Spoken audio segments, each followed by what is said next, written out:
2. Let's change the text color. Okay, first we're going to change the H1 heading to red and the paragraph to blue. So in CSS, we have a property called color to define the text color for HTML element.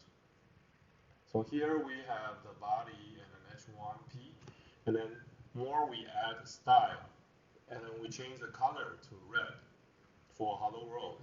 And then for paragraph, we put color blue. And let's take a look at the example. So here, let's click, let's scroll down a little bit. And then we have the HTML code like this. And then let's take a look at the result.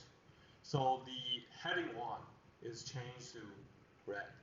And the paragraph is changed to blue. And you can click this link for JS Fiddle to take a look at the example. And then fork to customize it. So now go ahead and try it. Customize your own text color